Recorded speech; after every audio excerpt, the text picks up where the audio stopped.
సినిమాల్లో అశ్లీలత పెరిగిపోతుందనే చర్చ ఎప్పటి నుంచో జరుగుతూనే ఉంది. సందర్భానుసారం నడుస్తూనే ఉంది.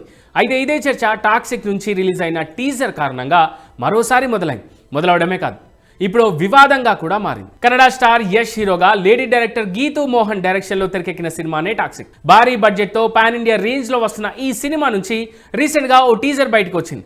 ఆ టీజర్ బిగినింగ్ లో హీరో యష్, హీరోయిన్ మధ్య కార్లో ఓ ఇంటిమసీ సీన్ ఉండడం వివాదాస్పదంగా మారింది. యష్ లాంటి ఫ్యాన్ బేస్ ఉన్న హీరో ఇలాంటి సీన్లలో నటించడం, ఆ సీన్లు టీజర్లో ఉండడంపై తీవ్ర విమర్శలు వస్తున్నాయి.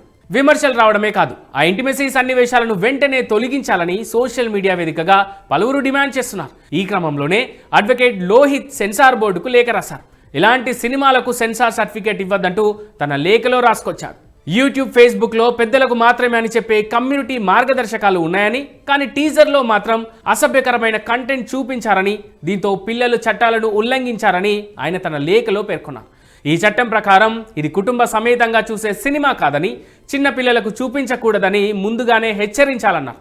కానీ టాక్సిక్ మేకర్స్ అలా చేయకపోవడంపై ఆయన మండిపడ్డారు.